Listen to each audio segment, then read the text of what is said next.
नमस्कार, फाइटर समाचार में आपका स्वागत है। पेश आज 24 अगस्त बुधवार शाम 4 बजे राजस्थान की खास खबरें। राजस्थान में 2 दिन से हो रही भारी बारिश आफत बनकर बरसी है। कोटा, बारां, झालावाड़ और धौलपुर के हालात सबसे ज्यादा खराब हैं। आर्मी को भी अलर्ट पर रखा गया है। इन जिलों में कहीं लोगों को घर छोड़कर जाना पड़ रहा है तो हजारों बाढ़ में घिरे हुए हैं। रेस्क्यू टीमें लगातार लोगों को बचाने में जुटी हैं। उदयपुर के मदार में भारी बरसात होने से सरकारी स्कूल के 21 बच्चे फंस गए। वे मंगलवार शाम तक पानी उतरने का इंतजार करते रहे, मगर पानी नहीं उतरने के चलते बच्चों को स्कूल में ही रोका गया है। ये 21 बच्चे 11वीं और 12वीं क्लास के हैं। इनमें 8 लड़कियां भी हैं। इन बच्चों के घर जिस तरफ थे वहां मदार नहर के पानी के चलते पार करना मुश्किल था। फंसे बच्चे से मिलने तहसीलदार सुरेंद्र बिश्नोई भी पहुंचे। प्रशासन ने बच्चों के खाने रहने का इंतजाम किया है। सीकर जिले के जयपुर बीकानेर बाईपास पर ट्रक और कार की आमने सामने की टक्कर में आईटीबीपी के हेड कांस्टेबल और उसकी पत्नी की मौत हो गई। वह अपने ससुराल जा रहे थे। हादसा सीकर के चंदपुरा में ग्रीन एवी होटल के पास हुआ। उनकी 3 साल की बेटी भी है। किस्मत अच्छी थी कि बेटी स्कूल गई थी, इसीलिए दंपति उसे साथ लेकर नहीं आए थे। शव घर पहुंचे तो कोहराम मच गया। नाते, रिश्तेदार और पड़ोसियों ने घर वालों को संभाला। सदर थाने के एसआई राजेश कुमार ने बताया कि आईटीबीपी में हेड कांस्टेबल 24 वर्षीय अशोक और उसकी पत्नी 22 वर्षीय अंकिता कार में सवार थे। हेड कांस्टेबल गोकुलपुरा से अपने ससुराल लक्ष्मणगढ़ जा रहे थे। रास्ते में सामने से आ रहे ट्रक से टक्कर हो गई। हादसे के बाद ट्रक ड्राइवर मौके से भाग गया। पुलिस मामले की जांच कर रही है। भाद्रपद शुक्ल दशमी यानी 5 सितंबर को रुणेचा में बाबा रामदेव मेले में जाने वाले यात्रियों की सुविधा के मद्देनजर श्रीगंगानगर से जैसलमेर के लिए मेला स्पेशल ट्रेन चलाई गई है। यह ट्रेन कल 25 अगस्त को पहली बार चलेगी। ट्रेन सप्ताह में 6 दिन चलेगी। श्रीगंगानगर से मंगलवार और रामदेवरा से यह रेल सुविधा उपलब्ध नहीं हो पाएगी। शेष 6 दिन यह सुविधा मिलेगी। यह रेल शुरू होने के बाद श्रीगंगानगर के यात्रियों को बीकानेर जिले के लालगढ़, पोखरन, कोलायत और जैसलमेर के लिए रात्रिकालीन सीधी रेल सुविधा मिल जाएगी। इससे इन इलाकों में जाने वाले यात्रियों को लाभ होगा। सांसद निहाल चंद ने इस संबंध में नॉर्थ वेस्टर्न रेलवे के जनरल मैनेजर विजय शर्मा को पिछले दिनों पत्र लिखकर इसे चलाने की मांग की थी। इस ट्रेन का लाभ पंजाब के रामदेवरा और कोलायत की तरफ जाने वाले यात्रियों को भी मिलेगा। अगर इस ट्रेन को अच्छा यात्री भार मिला तो इसे नियमित करवाने पर विचार होने की संभावना है। राजस्थान यूनिवर्सिटी में नामांकन वापसी के दिन जबरदस्त हंगामा हुआ। स्क्रूटनी कमेटी ने एबीवीपी के महासचिव और उपाध्यक्ष पद के प्रत्याशियों के नामांकन खारिज कर दिए। इससे भड़के उम्मीदवार ने फांसी लगाने की कोशिश की। एबीवीपी कार्यकर्ताओं ने सामूहिक आत्मदाह तक की चेतावनी दे डाली। करीब 12 घंटे तक चले ड्रामे के बाद देर रात करीब दोनों उम्मीदवारों के रद्द नामांकन बहाल कर दिए गए। फैसले के बाद एबीवीपी के कार्यकर्ताओं में जश्न का माहौल है। मुख्य चुनाव अधिकारी हर्ष द्विवेदी ने एबीवीपी के महासचिव पद के उम्मीदवार अरविंद झांझरा और उपाध्यक्ष पद की उम्मीदवार साक्षी शर्मा का नामांकन खारिज कर दिया था। इसके बाद एबीवीपी कार्यकर्ताओं ने डीएसडब्ल्यू ऑफिस में ही धरना शुरू कर दिया। कई बार पुलिस और एबीवीपी कार्यकर्ता आमने सामने हो गए थे। मुख्यमंत्री अशोक गहलोत ने दिल्ली में सोनिया गांधी से मुलाकात की है। गुजरात दौरे पर जाने से पहले गहलोत ने सोनिया गांधी से संगठन चुनावों और गुजरात विधानसभा चुनावों को लेकर चर्चा की है। गहलोत ने राजस्थान को लेकर भी फीडबैक दिया है।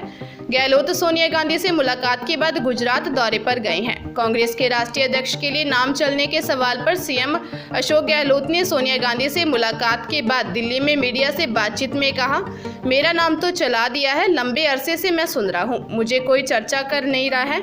मेरा नाम मीडिया वाले चला रहे हैं कि आप अध्यक्ष बन रहे हैं, अध्यक्ष बनेंगे। नाम कई हैं देश के अंदर, संगठन में कई कार्यकर्ता हैं और एक से बढ़कर एक हैं। जब मौका आएगा तो सब मिलकर अध्यक्ष का चुनाव करेंगे। अभी देश के जो हालात हैं उसमें तमाम लोग मिलकर एक राय होकर ही अध्यक्ष का चुनाव करेंगे तो बेहतर होगा। गहलोत इससे पहले अध्यक्ष बनने से साफ इनकार कर चुके हैं। अलवर जिले में पैसों के लालच के लिए एक व्यक्ति ने खुद को 2 बार मार लिया। एक बार 16 लाख रुपए का किराया बचाने के लिए और दूसरी बार 1 करोड़ रुपए का क्लेम पास कराने के लिए फर्जीवाड़ा कर 2 बार डेथ सर्टिफिकेट तक बनवा लिया। खुद को मरा हुआ साबित करने के लिए 2 साल तक घर में कैद रहा। इतना ही नहीं, उसकी पत्नी से कोई पूछता कि आपके पति कहाँ हैं, तब वह तपाक से बोल देती कि वे इस दुनिया में नहीं रहे। हालांकि बीमा पॉलिसी एजेंट वेरिफिकेशन के लिए घर पहुंचा तो उसके भाई ने ही पोल खोल दी। मामला पुलिस तक पहुंचा और आरोपी को गिरफ्तार कर लिया गया। ये कारनामा किया अलवर कोतवाली के मनु मार्ग निवासी 56 साल के नीरज शर्मा ने। एसएचओ राजेश शर्मा ने बताया कि नीरज शर्मा संपन्न परिवार से आता है। उसके पिता चंद्रशेखर शर्मा आरएएस थे। पुलिस आरोपी से पूछताछ कर रही है। कोटा जिले में वृद्ध महिला की हत्या करने के 4 साल पुराने मामले में कोर्ट ने आरोपी को सजा सुनाई है। विशेष न्यायालय महिला उत्पीड़न ने आरोपी दीनदयाल निवासी अल्लाहपुरा को आजीवन कारावास की सजा व 35,000 के अर्थदंड से दंडित किया है। आरोपी ने जेवरात लूट के लिए 80 साल की बुजुर्ग महिला की गला घोंटकर हत्या कर दी थी।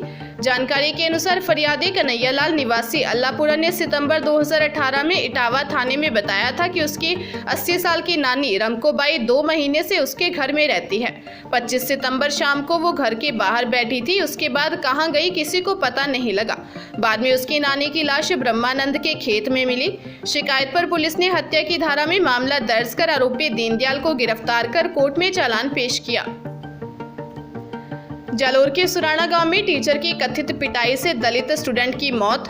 उदयपुर में टीचर की पिटाई से स्टूडेंट के 2 दांत टूटने की घटना। दोनों ही मामलों में टीचर्स को बदनामी झेलनी पड़ी। अब अलवर में इसके उलट एक भावुक करने वाली तस्वीर सामने आई है। यहाँ 3 टीचर्स के ट्रांसफर पर छात्राएं फूट फूट कर रोई। छात्राओं को रोते देख टीचर्स भी खुद के आंसू नहीं रोक पाई। मामला अलवर जिले के बानसूर के गिरूडी स्थित कस्तूरबा गांधी आवासीय स्कूल का है। टीचर ललतेश सेन, मनीषा कुमारी और उर्मिला मीना का 18 अगस्त को ट्रांसफर हो गया। टीचर्स के ट्रांसफर के बाद 22 अगस्त को स्कूल परिसर में ही विदाई समारोह का आयोजन किया गया था। इस दौरान छात्राएं भावुक हो गई। वे रोते हुए कहने लगी, हमें छोड़कर मत जाओ, आप जैसी टीचर हमें दोबारा नहीं मिलेगी। इस दौरान तीनों टीचर्स भी अपने आंसू नहीं रोक पाई। स्कूल की छात्राओं ने कहा कि टीचर अच्छे से रखती थी, हमें माता पिता की भी याद नहीं आती थी। तीनों टीचर्स बहुत अच्छा पढ़ाती थी। स्कूल में 103 छात्राएं पढ़ाई कर रही हैं। एशिया के सबसे अमीर बिजनेसमैन गौतम अडानी एनडीटीवी में 29.18% की हिस्सेदारी खरीदने जा रहे हैं। अडानी ग्रुप ने इसका ऐलान किया। एएमजी मीडिया नेटवर्क लिमिटेड एएमएनएल की सहायक कंपनी विश्व प्रधान कमर्शियल प्राइवेट लिमिटेड के जरिए यह इनडायरेक्ट स्टैक लिया जाएगा। AMG media Adani enterprises limited की ही सब्सिडियरी है। अडानी ग्रुप एनडीटीवी में अतिरिक्त 26% हिस्सेदारी के लिए भी 294 रुपये प्रति शेयर के हिसाब से 493 करोड़ रुपए के ओपन ऑफर की पेशकश करेगा। एएमएनएल के सीईओ संजय पुगलिया ने कहा, यह अधिग्रहण मील का पत्थर है। एएमएनएल इंफॉर्मेशन और नॉलेज के साथ भारतीय नागरिकों, उपभोक्ताओं और भारत में रुचि रखने वालों को सशक्त बनाना चाहता है। एनडीटीवी हमारे विजन को पूरा करने के लिए सबसे अच्छा ब्रॉडकास्ट और डिजिटल प्लेटफॉर्म है।